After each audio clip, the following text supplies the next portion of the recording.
정권은 지금 언론 플레이를 통해 가지고 조직적으로 검란이 일어나고 있지 않다.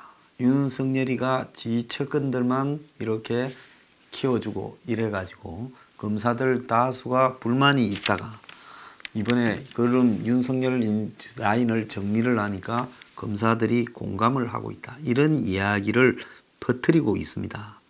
그런데 지금 심재철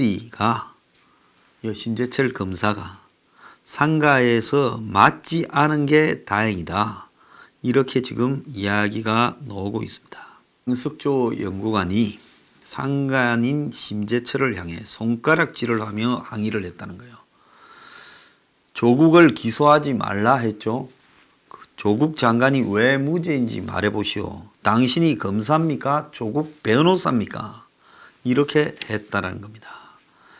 자, 그래서 상가집에서 이런 일이 벌어졌다는 것은 그야말로 잘못했으면 심재철이가 부하한테 맞을 뻔했고 아래 사람이 거의 반말투로 당신이 검사 맞아 이런 일이 벌어졌다는 것은 자, 검사들 사이에서 이제 검사답지 않은 정권의 앞잡이들이 설치니까 상명하복이고 나발이고 관계없이 검사들이 정권의 앞잡이들을 지금 검사 취급을 하지 않는 일이 벌어지고 있습니다.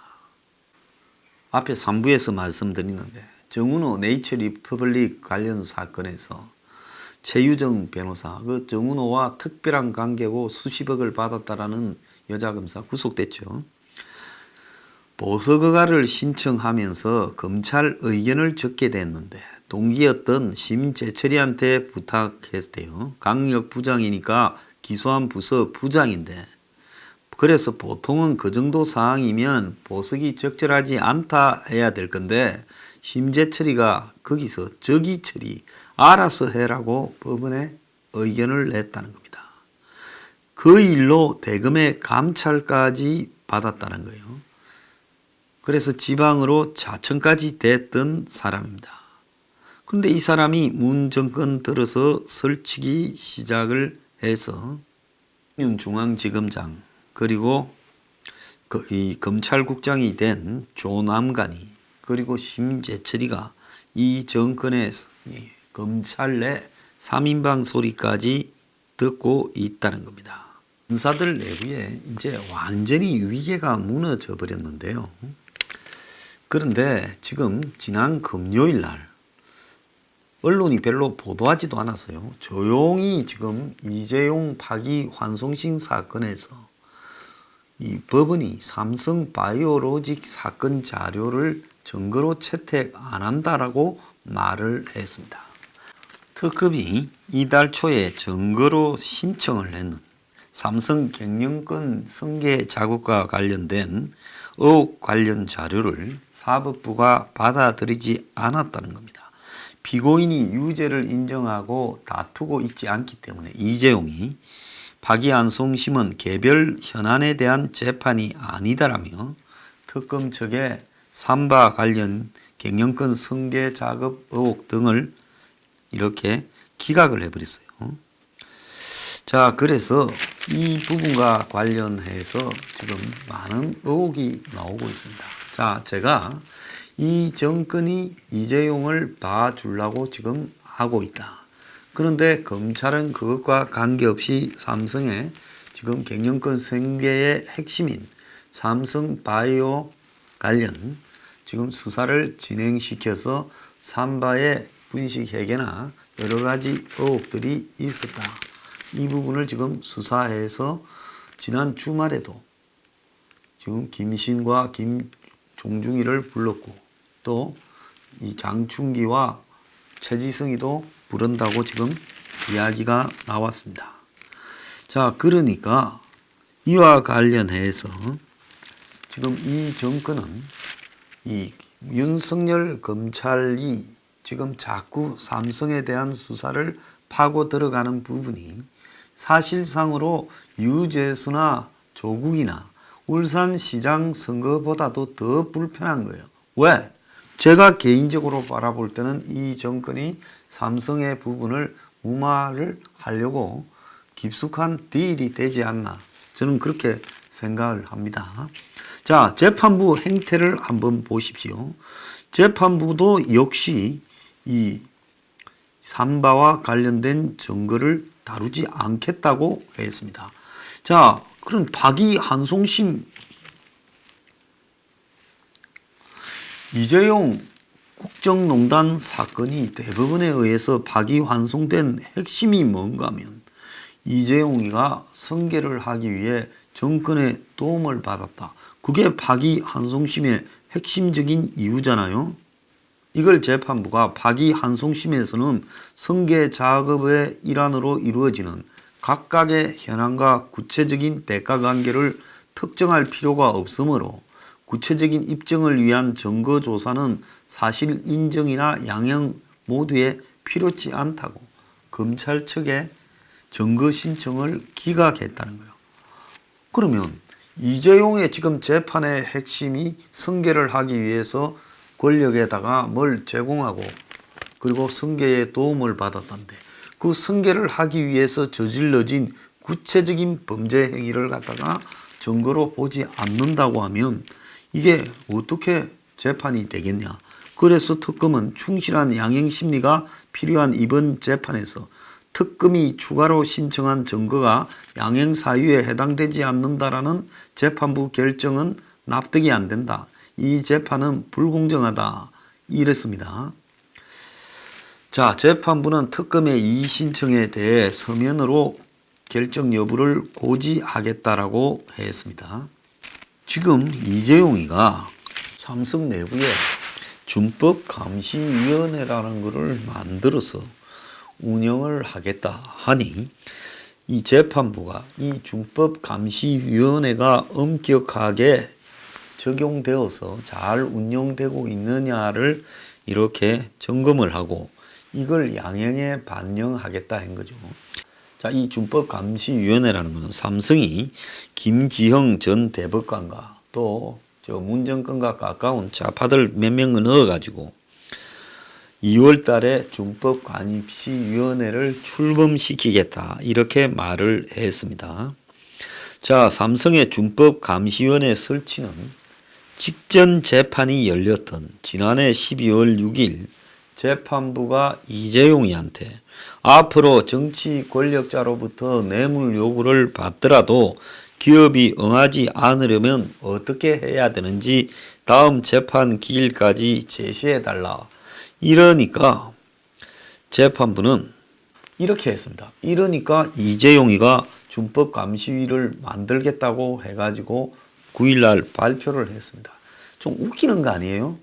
도둑놈 보고 네가 앞으로 도둑질을 안 하려면 어떻게 했으면 좋겠는지 답을 내달라니, 도둑놈이 저는 제 주변의 사람들로 인해서 저를 감시하는 기구를 만들어서 다음 재판까지 내겠습니다.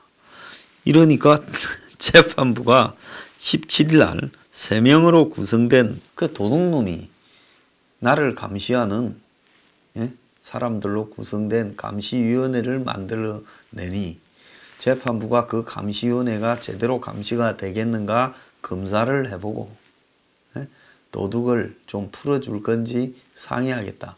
그거하고 뭐가 다릅니까?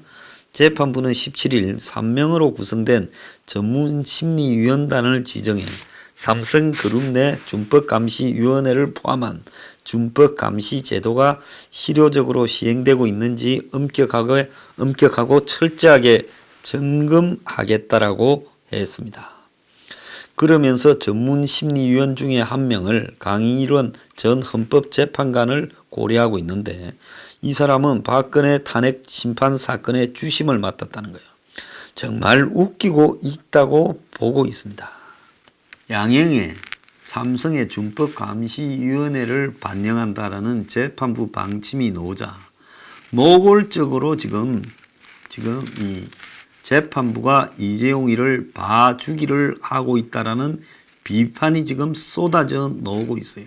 한국 같은 재벌이 없는 미국 체제에서 이 준법 감시를 연방법원이 530개 기업에 대해서 해라고 지시를 할 수는 있지만은 한국처럼 총수가 막강한 권한을 가지는 나라에서 준법감시위원회를 만들어라 해가지고 한마디로 그 기업에 대해서 봐준다라는 것은 있을 수 없다라는 겁니다. 대부분의 국민들은 왜 삼성이 준법감시위원회를 만들었는가? 앞으로 잘하겠다고 말하는 건가? 생각했지. 재판부가 이걸 시켜서 삼성이 이걸 만들어서 발표하고 재판부가 이걸 이렇게 체크하는 위원회를 운영을 해서 이재용을 풀어주겠다. 이런 입장을 지금 보이고 있어요. 자, 이 대목에서 문 정권의 사법부는 철저하게 문이 통제하는 사법부입니다. 그러니까 지난번에 대법원이 이재용 사건을 파기환송시킬 때 바로 봐주기도 그렇고 바로 세게 때려서 보낼 수는 없잖아요.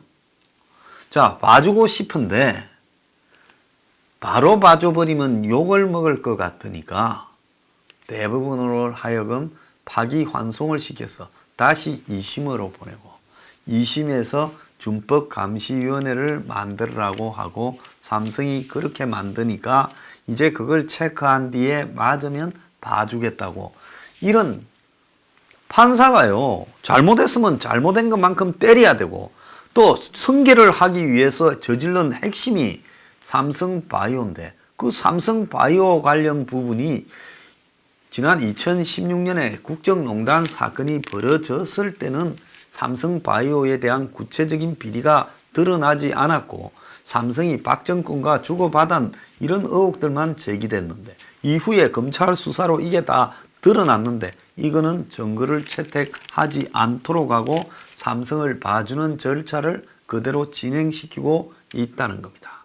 자, 이것만 보더라도 이미 문 정권이 대법원에서 파기환송시키고 파기환송심은 삼바 수사에 관한 내용은 증거로 채택하지 않고 이 준법감시위원회만 만들어서 발표하고 형식적으로 이게 제대로 되는가 이렇게 체크한 다음에 이재용은 풀어주겠다라는 게 지금 문 정권의 의도라는 게 이 세상에 다 드러난 거예요. 그러면서 한편으로 다시 이재용 수사를 가속화하고 있는 검찰을 지금 못하도록 지금 이재용 오른팔 왼팔을 다 불러 제끼는 검찰을 못하도록 또 그 검찰 수사팀들을 다 해체시키려고 한다는 겁니다. 제 개인적인 확신으로 문 정권이 삼성과 붙어먹었냐 안 붙어먹었냐 저는 100% 붙어먹은 부분이라고 저는 확신합니다.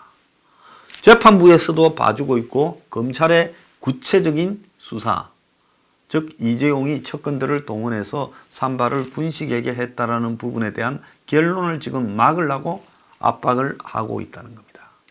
자, 이것만 보더라도 문 정권은 삼성하고 큰 거래를 했고 결국은 이런 거래를 지키기 위해 지금 검찰을 압박하는 과정에서 지금 여러 가지 일들이 터져 나오고 있는 겁니다. 그러니까 삼성과 관련된 부분은 그야말로 지금 앞에 이야기한 조국, 유재수, 울산 선거에 덧붙여서 실제로 문 정권에게 가장 아플 수 있는 카드인데 자, 이 부분을 주로 두들겨 패다가 지금 검찰의 반발을 초래해서 정치적인 부분까지도 지금 같이 진행되고 있는 쪽으로 가고 있다. 저는 그렇게 보고 있습니다. 제가 이 삼성 출신 검찰국장 임명 시도 또 지금까지 터져놓은 정권과 검찰의 충돌의 또 다른 핵심적인 숨겨진 가장 중요한 이유가 검사들이 왜 정권을 불신하는가 하는 핵심적인 것이 지금 삼성 수사를 못하게 한다는 거죠. 저거는 삼성의 박근혜 정권하고의 유착을 핑계로 지난 정권을 탄핵시키고 권력을 잡아서 지난 정권을 적폐라고 2년 동안 수사시킨 정권이 이제 와가지고 삼성 수사를 덮으라고 또 검찰에 압박을 넣고 있다. 그래서 수사팀을 해체하려고 한다. 그러니 이 검찰이 봤을 때는 얼마나 위선적이라고 생각하겠냐는 겁니다. 그런데 대부분의 언론이 이재용의 준법감시위원회가 어떤 맥락에서 나온 것이고 왜 삼바 수사 내용을 증거자료로 지금 이재용 국정농단 사건의 증거자료로 채택을 못하게 하고 여기에서는요 보수도 지금 문제가 있어요. 박근혜 무죄다라고 이야기를 하고 싶어서 이재용도 무죄다. 이재용이 대한민국이다. 삼성은 건드리면 한국이 흔들린다. 이런 시각을 가지고 자꾸 접근하니까 지금 문 정권이 그냥 내놓고 삼성에 대해서 덮으려고 한다는 거예요. 아니 지난 정권은 삼성하고 붙어먹었다고 보내놓고 저거는 그 뒤에 드러난 엄청난 증거들을 다 덮으면서 봐주려고 한다? 이게 옳은 겁니까? 근데 이런 걸 어느 누구도 보도하지 않아요. 이게 대한민국의 지금 실체입니다. 자, 추미애 이 부분에 대해서 뭐라고 말을 할 수 있겠어요? 문재인 정말로 또 붙어먹어서 좋습니까? 당신들은 이제 삼성공화국 투임을 자인한 겁니다. 당신 나중에 겪어야 될 일이 얼마나 큰지 알아요?